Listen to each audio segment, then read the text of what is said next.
Hello, my name is Olivia Flathammer, and I'm happy to kick off InVision, a monthly podcast hosted by the Vision Center Leadership Development for Aging Services.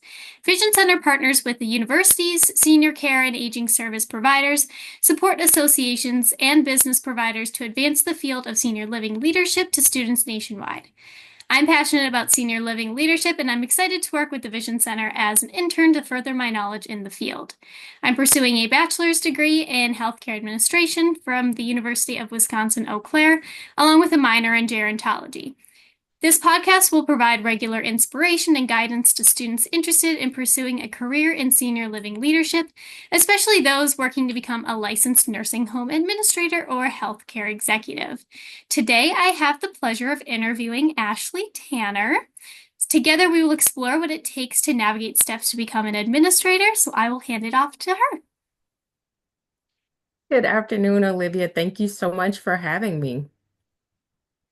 All right. Do you just want to give a brief overview of your academic and personal journey to get into the senior living industry? Sure. I started out in Xavier University of Louisiana, graduated in 2009, actually with a degree in psychology, and further pursued my bachelor studies in biology and graduated in 2010. Here's where the fun began. In 2012, I started my master's program at the University of Memphis, and it was primarily in the public health arena, doing some social and behavioral studies. And at the time, I started working as a accounts payable receptionist, front desk receptionist at a local nursing home in Memphis. Um, and s also at the time, I was studying for my DAT, and preparing for dental school. Well, about 3 years in, I decided to no longer pursue dental school and decided to take up a career in aging services.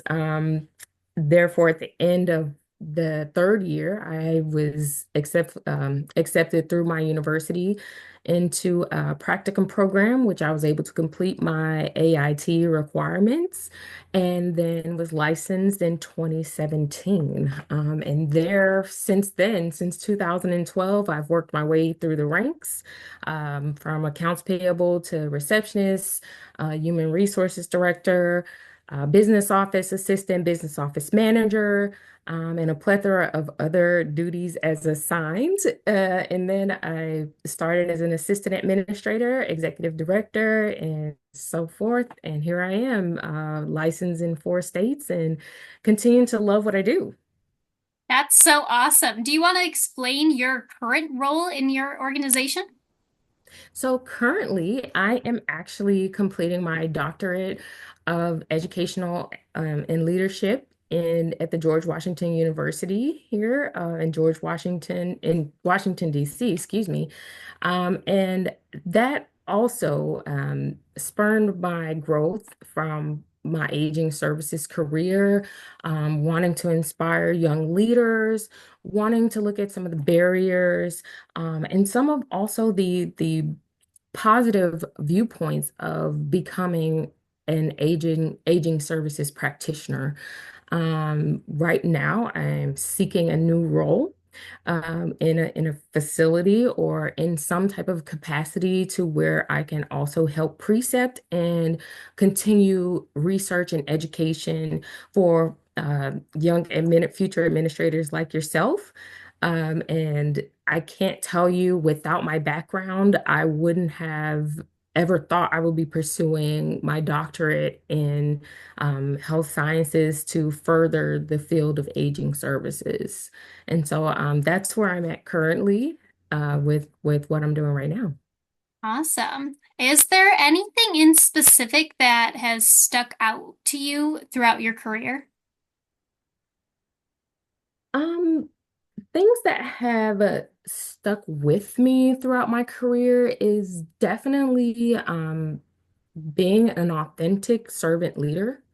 Um, that one, it took a while to develop. Mind you, I started fresh out of college. I didn't have any administrator or, um, you know, leadership in the arena per se. But over time, as I've worked in different areas, rural healthcare, urban areas, just really wanting to share with new and up and coming leaders to always have a sense of your self-authenticity. And really, I would really say to be forthright in yourself, to provide the most inspiring leadership. There's going to be days where you probably get everything wrong, you probably get some things right, but don't let that deter you and continue to have a sense of integrity. And of course, being a servant leader, you're not there for yourself. You always have a team.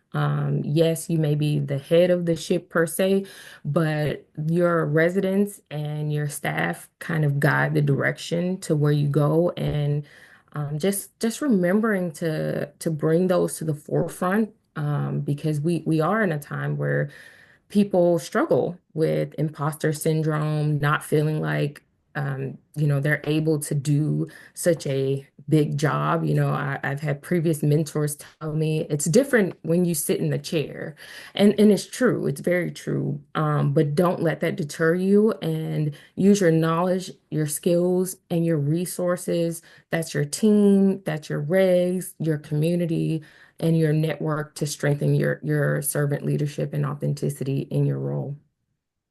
Awesome response. Thank you. Shifting gears a little bit, but what would you want someone who has no idea about senior living to know? What I would want someone who um, has no idea about senior living is to come in with an open mind. I'll tell you, I'll be the first one to tell you, growing up, I've always been around medical professionals. My family is in the medical profession. Even had some experiences as a young child at nursing homes. And I remember being afraid. I remember being, gosh, this is never a place I would want to work. And lo and behold, here I am years later, now leading with a different direction. Um, Definitely, I would say that, as we all have encountered, aging services is not the sexy, quote unquote, part of healthcare. You got your ER, your urgent care, you have all these skills that have to be honed in and adapted in different healthcare environments. But I will say for aging services, it's a different level of adaptability. And it's also a different level of being able to meet people where they are, have the inspiration of what your residents, your community looks like. It's really seeing beyond ages, sexist, race. It's really seeing people for who they are, and bringing that to the forefront. I would definitely tell people to come in with an open mind because you never know. Our industry surprises me every day. When I worked in other facilities, that was one of the things that made me passionate about coming to work because every day was different. You didn't have the same mundane day. One day it's up, one day it's down, but just come prepared, be open, be receptive. Don't let age surprise you and embrace it. Even if it's not a field for you per se in the actual care and bedside care and manners, maybe there's something in social services, activities, enrichment, life enhancement. Maybe it's policy development. Maybe you've known someone that has went through a terrible experience, but you are an advocate for that person. So just coming in with an open mind, there's a lot of opportunity and also a lot of reward when you come into the aging services arena and field. So that's one of the most enjoyable things I take away from it. I'm getting goosebumps talking about it. But really, don't close it off. Don't don't limit yourself to just thinking about one aspect of healthcare. Yeah.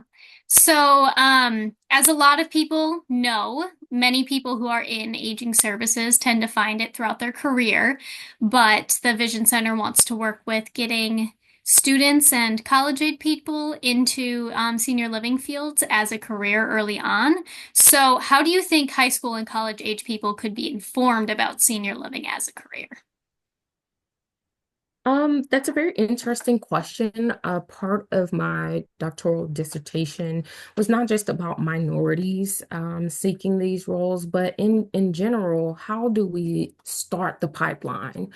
Um, for me, I would even go past high school and college. A lot of the times I've found that children, preschool, kindergarten through elementary and middle school, usually find their way back to aging services through positive encounters, intergenerational communities, and really having a sense of a societal context of for high school and college students who are looking to get into aging services or exposure, really thinking about it from again, adaptability. For example, a lot of seniors have trouble navigating cell phones.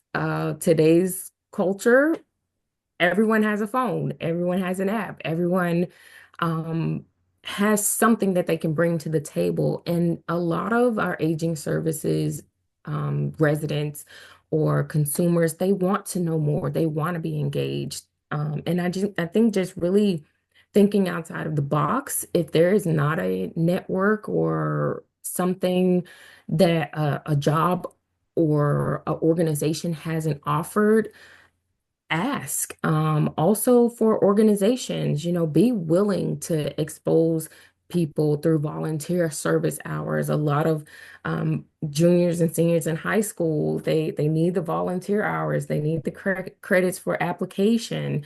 There's a lot of practicum or internship type programs, not just for their degree per se, but also for community involvement. Even in my undergraduate program, I had to complete some type of project for the community as a part of the greater good of the mission of the organization or the university. So really just starting early, starting young, and um, for students, I would say don't hesitate to ask. There's always something to do in aging services and organizations, being open to, having that exposure through high school and college students coming into the organizations, and allowing their new, robust creativity to come through and be a part and experience what aging services can provide. Awesome. I couldn't agree more. So we've talked about, the future of senior living management through, talking about how to get people involved, but where do you see the future of senior living overall going? I don't think it will end. I think, as many of us are aware, there are challenges that are being presented. Um, One thing I do have to say is that being in aging services and helping supporting the future comes with ingenuity. It comes with creativity. Um, it comes with balancing the prism of different aspects. You can't just put a program in place without looking at the regulations. You can't just put a program in place without looking at staffing. You have to have buy-in from your residents. You have to know what they want, what they need. And so coming in and continually challenging status quo, challenging hardships, challenging people. As you know, we are a people serving industry, a industry serving field. And so really, there's going to be some hardships with especially people management coming forward, as you're seeing through a lot of surveys and in some of the social groups that I'm also in for long-term care administration. But I really think that we're a resilient branch of healthcare. Aging services is not going to go away. People will always need care. People will always want to figure out what's the next best thing. How can we take care of communities? How can we take care of those who need the 24-hour care? um, and really just being creative. So I think there will be challenges as we've all been aware, and even some of the future illusions that I'm alluding to right now with the age of the current population. I mean, we will have more people in 60 and up that may need aging services than our population can support.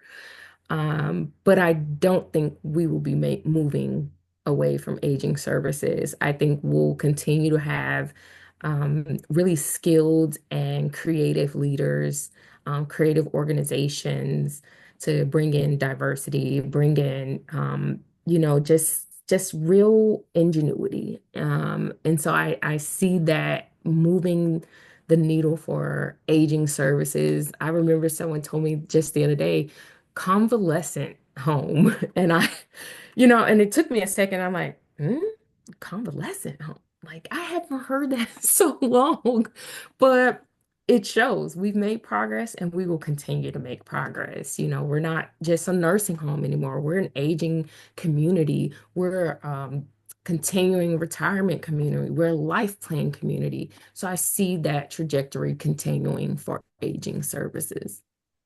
Awesome. You have so many great insights into, the senior living industry. Do you want to leave on a note? So anything, any words of wisdom, anything that you want to send our viewers off with today? Absolutely. I will say never give up, always do the right thing. And, even when hardships come in this industry, just keep going and learn and adapt, be open and really embrace it. There's so much that aging services offers, which is a reason why I've been in the industry since 2012, marking my 13th year, not even as a leader, but just working in aging services. So I say that wholeheartedly and, continue to inspire your passion, refill your cup, and refill others along the way. Pass it along. So that's what I have. Awesome. Well, thank you so much for joining me today. I think this was a great episode and I hope everyone enjoys it. Thank you so much. And thank you all in the Vision Center for having me today.